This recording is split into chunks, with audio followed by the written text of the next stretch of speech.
Hi Diane, hope you're having a great day today. Is your video lesson. Three things I want to talk about. I'll go down the list, and if you have any questions at the end, feel free to shoot a message over, and I'll do my best to answer. So cool, let's get to it.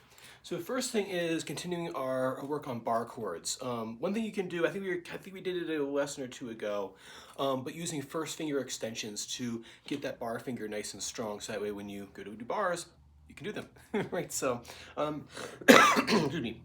I'm gonna start here on the 5th fret on the root 6 power chord.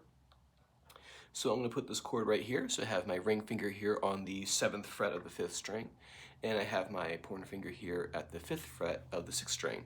I'm gonna play that, all right? Make sure to move those strings up there. And then what I'm gonna do is I'm gonna extend my first finger out and see if I can grab the 4th fret, right? So I'm here at the 5th fret. And I have my ring finger nice and tall, so I'm going to try my best not to flatten this out or have it go this way. I'm really going to try to reach with that pointer finger right there. So you play that chord, and then you reach out with that first finger and trying to keep this guy as straight as possible and reach for that 4th fret right there. And it might be easier if you just drop your thumb a little bit, make that reach a bit easier. So here, and then reach out and grab that 4th fret. And if you can go for another one. You can go for the 3rd fret. So you're kind of good. There you go, I can do it pretty hard.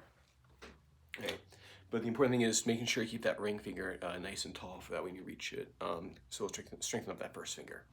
Cool. You can do it in different spots on the fretboard. So like over here, like the reach isn't that far. So if you did it at the 12th fret, right, you might be able to try to reach for 2 frets away, right?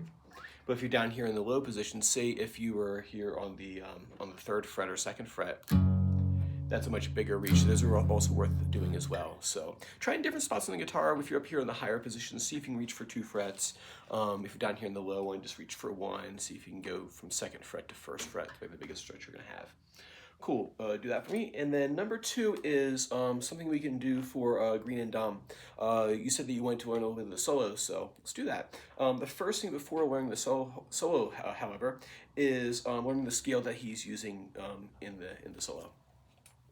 So first thing you want to do is you want to review box 1 E minor pentatonic. We did it a long time ago, many months ago, but it's good to get that. It'd be good to get that back out again. What that looks like is this: 0 3 0 2 0 2 0 2 0 3 and 0 3. I would review that because if you know the scale, your finger's going to know where to go, and it'll be less confusing to learn. Right? Whenever I want a new solo, I always go, okay, what scale is it? And I go practice that scale for a while before I try the solo. It also helps get that sound to my ear. What we need though for this particular one is E minor pentatonic box 2. There are 5 pentatonic boxes. So E minor has 5 different boxes going up the neck. It's just like a position that you play in. So box 1 was this position right here, was using these frets. Box 2, we're going to be over in this area right here. Box 3, move up to this one, and so on and so forth up the neck. You learn one at a time. Don't try to learn all 5 all at once. It's a little too much information there.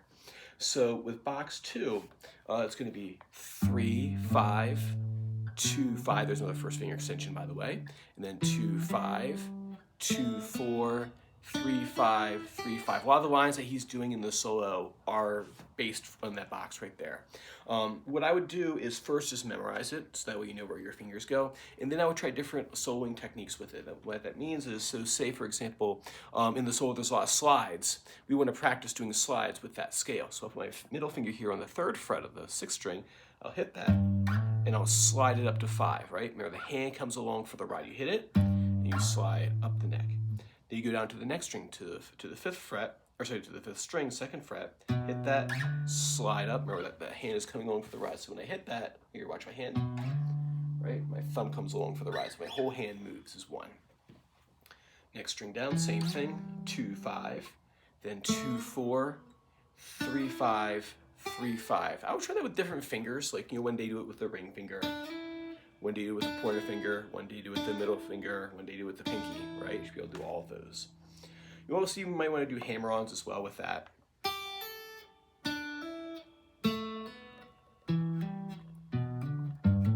But start with just memorizing the box first, and then we'll try different type of soloing techniques with that. So do that for me. And then last thing to prepare for one of the solo is getting that pinky to behave itself. This is a nice little pinky exercise right here. So I'm going to be on the 4th fret of the 3rd string. And I'm going to play that 4 there with my pointer finger. and then 5 with my middle finger, and then reach out and grab 7 with your pinky. And what I'll do in cases like this to get the pinky strong is I'll do an on-off with the pinky. So I'll do this. Because there's a spot in the solo I think where he does something like that along the lines. I'll have to go look at it again, but that's roughly kind of what he does. He does a slide in there too at some point as well. Pinky up, pinky down.